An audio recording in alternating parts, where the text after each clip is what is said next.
नमस्ते दोस्तों, astro Raghav channel में आप सभी का स्वागत है।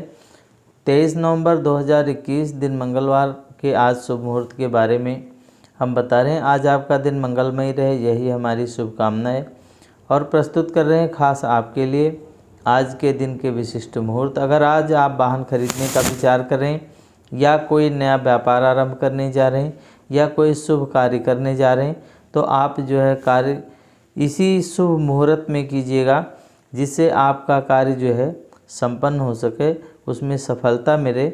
और ज्योतिष में धर्म की दृष्टि से इन मुहूर्तों का विशेष महत्व होता है। तो मुहूर्त और चौघड़िए के आधार पर हम आपके लिए प्रतिदिन खास मुहूर्त का सौगात लेकर के आते हैं। प्रस्तुत है आज के शुभ मुहूर्त। शुभ विक्रमी संवत 2078, शक संवत 1943, हिजरी संवत 1442, ईसवी सन 2021 एंड दक्षिणायन है। और इस प्रकार से महीना जो है आपको पता है मार्गशीर्ष का चल रहा है। पक्ष कृष्ण है और संवत्सर नाम आनंद है। ऋतु हेमंत है। वार आज मंगलवार है। तिथि नक्षत्र योग करण लगन के बारे में बात करें, तिथि आज चतुर्थी है और नक्षत्र आज आरद्रा रहेगा। योग शुभ योग है। कोई भी कार्य आज करेंगे आप शुभ होगा, क्योंकि शुभ योग बना हुआ है। करण वभ है, लगन वृश्चिक है। शुभ समय सुबेरे 10:46 से 1:55 तक रहेगा और दोपहर बाद 3:30 बजे से लेकर के 5:05 तक रहेगा। राहु काल दोपहर में 3 बजे से लेकर 4:30 बजे तक रहेगा। दिशा सूल उत्तर में है। योग निवास नैऋत्य में है। गुरु तारा उदित है। शुक्र तारा उदित है। चंद्र स्थिति मिथुन में है। व्रत मुहूर्त गणेश चतुर्थी का व्रत है। चंद्रोदय रात्रि में 8:48 पर चंद्रमा निकलेगा। यात्रा सगुन है। दलिया का सेवन कीजिए, यात्रा पर निकलिए, आपका यात्रा मंगलमय होगा। आज का मंत्र है ओम अंगारकाय नमः। आज का उपाय है गणेश मंदिर में मोदक चढ़ाइए। वनस्पति तंत्र उपाय है खैर के वृक्ष में जल चढ़ाइए। अगर आप हमारे चैनल पे पहली बार आए हैं तो हमारे चैनल को सब्सक्राइब कर लीजिए और अपने दोस्तों के साथ शेयर कीजिए, क्योंकि एक हमारा ही ऐसा चैनल है जो हर तरह से, इसमें कोई म्यूजिक नहीं है, कोई धुन नहीं है, कोई आनंदकारी वो क्या कहते हैं लुभावने वाली बातें नहीं है। इसमें जो है सीधी सीधी उपाय हैं, सीधे सीधे व्रत हैं, सीधे सीधे योग हैं, सीधे सीधे करण हैं, लग्न हैं। जो कुछ आपको जानना है वो चीज़ें इसमें हैं। इसमें कोई म्यूजिक भरा संवाद नहीं है। तो अब इसके साथ में हम आज एकादशी के व्रत के बारे में बता देते हैं। एकादशी का व्रत जो है बहुत ही शुभ होता है। वैसे तो एकादशी का व्रत सभी को रखना चाहिए। एकादशी का महात्म एक से बढ़ के एक होता है, पर दो एकादशी जो ऐसी हैं, एक जिसमें तुलसी जी का ब्याह होता है और एक निर्जला एकादशी, इसको बहुत ही बड़ी एकादशी मानते हैं। पर हम आज बता रहे हैं आपको एकादशी के व्रत के बारे में जो 30 नवंबर को है। इस एकादशी का नाम है उत्पन्ना एकादशी। इसके शुभ मुहूर्त जान लीजिए, इसके महत्व समझ लीजिए, कथा पूजन विधि जान लीजिए, उपाय और शुभ मंत्र जान लीजिए। क्योंकि अगर आप इसके बारे में थोड़ा सा जान लेंगे, ये जो इसका हम बता रहे हैं विधान की कैसे करना है, क्या कुछ है, तो इसके बारे में अगर आप जान लेते हैं तो आपको बहुत ही पुण्य प्राप्त होगा। ये नवंबर में 30 तारीख को होगी उत्पन्ना नाम की एकादशी। इस बार दिन मंगलवार है, 30 नवंबर 2021 को। पौराणिक शास्त्रों के अनुसार सनातन धर्म में ये एकादशी भी बहुत ही महत्व रखती है। उत्पन्ना एकादशी माघ के महीने में कृष्ण पक्ष की एकादशी है। इसको 11 भी कहते हैं। वैसे हिंदू धर्म में मार्गशीर्ष महीना बहुत ही पुण्यदायी माना गया है।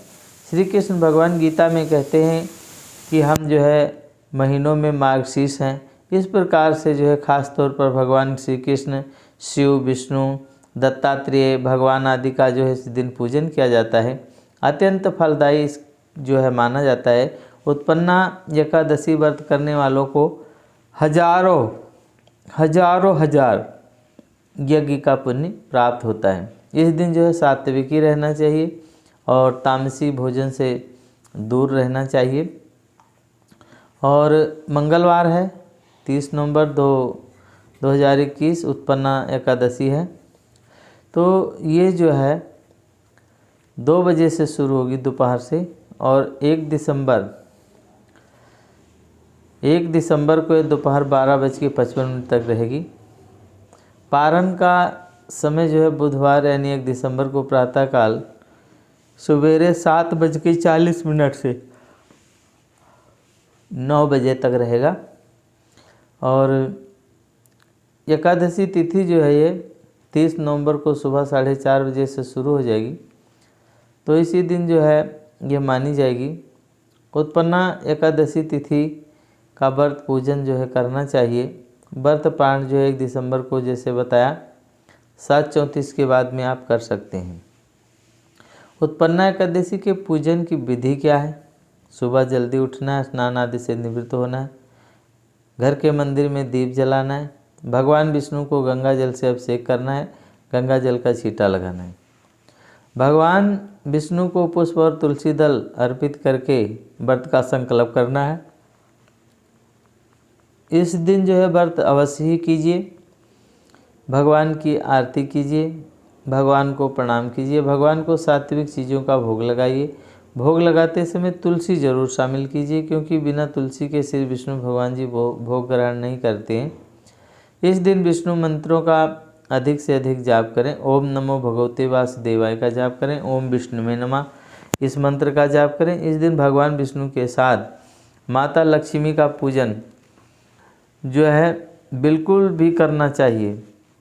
लक्ष्मी जी का पूजन जरूर करें, क्योंकि विष्णु लक्ष्मी जी का पूजन करेंगे महालक्ष्मी की कृपा प्राप्त होगी। महालक्ष्मी का गायत्री मंत्र है महालक्ष्मी विद्महे विष्णु पत्नी च धीमहि तन्नो लक्ष्मी प्रचोदयात्। इसकी कथा इस प्रकार से है, पौराणिक कथा, कि सतयुग में एक मुर नाम का दैत्य उत्पन्न हुआ। बड़ा ही बलवान था, भयानक था, और उस प्रचंड दैत्य ने इंद्र आदि वसु वायु अग्नि सभी देवताओं को पराजित करके भगा दिया। तब इंद्र सहित सभी देवताओं ने भयभीत होकर के भगवान शिव से सारा वृत्तांत कहा और बोले कि हे कैलाशपति, मुरदैंत से भयभीत होकर के सब देवता मृतलोक में फिर रहे हैं। और तब भगवान शिव ने कहा कि हे देवताओं, तीनों लोकों के स्वामी, भक्तों के दुख और नाश करने वाले भगवान विष्णु की जी शरण में जाओ, वही तुम्हारे दुखों का अंत करेंगे। शिव जी के ऐसे वचन सुनकर के सभी देवता क्षीर सागर पहुँचे। वहाँ पर भगवान को शयन करते हुए देख करके हाथ जोड़ करके उनकी स्तुति करने लगे। देवताओं के द्वारा स्तुति और योग करने से जो है आपको बारंबार नमस्कार है। इस प्रकार से भगवान विष्णु को सभी ने कहा, देवताओं ने कहा, और कहा कि देवताओं की रक्षा करने वाले हे मधुसूदन, आपको बारंबार नमस्कार है, आप हमारी रक्षा कीजिए। दैत्यों से भयभीत होकर के हम सब आपकी शरण में आए हैं। इस प्रकार संसार के जो है माता पिता, उत्पत्ति पालन करता, संहार करने वाले, सबको शांति प्रदान करने वाले आकाश और पाताल आप ही हैं। सबके पितामह ब्रह्म, सूर्य, अग्नि, सामग्री, होम, आहुति, मंत्र, जप, तप, यजमान, यज्ञ, कर्म, कर्ता, भोक्ता, सब कुछ सर्वव्यापक हैं आप। आपके सिवा इस लोक में कुछ भी नहीं है। ऐसा जो है देवताओं ने भगवान विष्णु को कहा कि हे भगवान, दैत्यों ने हमको जीत करके स्वर्ग से भ्रष्ट कर दिया है, और हम सब इधर उधर भागे फिर रहे, और उस दैत्यों से हम सब की रक्षा कीजिए। इंद्र के ऐसे वचन सुन करके भगवान विष्णु जी कहने लगे कि मायावी इंद्र कौन है, और जिसने सभी देवताओं को जीत लिया उसका नाम क्या है, और कितना बल है, किसके आश्रम में रहता है, उसका स्थान कहाँ है, ये सब मुझे बताइए। भगवान को इस प्रकार से जब सुनकर के इंद्र बोले कि भगवान, प्राचीन काल में एक नाड़ीजंग नाम का राक्षस था, और उसके पराक्रमी लोक विख्यात मुर नाम का एक पुत्र हुआ, और उसकी चंद्रावती नाम की नगरी है। उसने जब देवताओं को स्वर्ग से निकाल करके वहाँ अपना अधिकार जमा लिया, उसने इंद्र, अग्नि, वरुण, यम, वायु, ईश, चंद्रमा, नृत्यक सबके स्थान पर अधिकार जब कर लिया, सूर्य बनकर के स्वयं ही प्रकाश करता रहा, स्वयं ही मेघ बन बैठा, और वो जो है अपने आप को अजेय मानने लगा। हे असुर निगंदन, उस दुष्ट को मार करके देवताओं को अजय बनाइए। ऐसा वचन सुन करके भगवान ने कहा कि देवताओं मैं शीघ्र ही उनका जो है संहार करूँगा और तुम चंद्रावती नगरी में जाओ। इस प्रकार से कह करके भगवान सहित सभी देवता चंद्रावती नगरी की ओर प्रस्थान किया। और उस समय जो है दैत्यमुर सेना सहित युद्धभूमि में गरज रहा था। उसकी भयानक गर्जना सुन करके सभी देवता भय के मारे चारों दिशाओं में भागने लगे। जब स्वयं भगवान रणभूमि में आए तो दैत्य ने उन पर भी जो है अस्त्र शस्त्र आयुध लेकर के दौड़ा। भगवान उन्हें सर्प के समान अपने बाणों से बीध डाला और बहुत से दैत्य मारे गए। केवल मुर बचा रहा और वो अविचल भाव से भगवान के साथ युद्ध करता रहा। भगवान जो भी तीखे बाण चलाते थे उसके लिए वो जो है पुष्प सिद्ध होता था। उसका शरीर छिन्न भिन्न हो गया किंतु लगातार युद्ध करता रहा और दोनों के बीच में फिर मल्ल युद्ध हुआ। 10,000 वर्ष तक उसका युद्ध चलता रहा किंतु मुर जो है मारा नहीं गया और न वो हारा।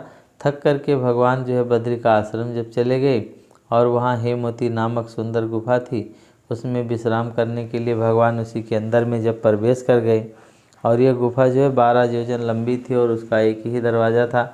विष्णु भगवान वहाँ योग की निद्रा की गोद में सो गए और मुर भी पीछे पीछे आ गया। और जब भगवान को सोया देख करके मारने के लिए तैयार हुआ तभी भगवान के शरीर से उत्पन्न कांतिमय रूप से वाली देवी प्रकट हुई और देवी ने राक्षस मुर को ललकारा और युद्ध किया और उन्हें तत्काल जो मौत के घात उतार दिया। जब हरि योग निद्रा की गोद से उठे तो सभी बातों को जान करके देवी से कहा कि आपका जन्म एकादशी के दिन हुआ है, आप जो है एकादशी के दिन जन्मी है, अतः आप जो है उत्पन्ना नाम से पूजित होंगी।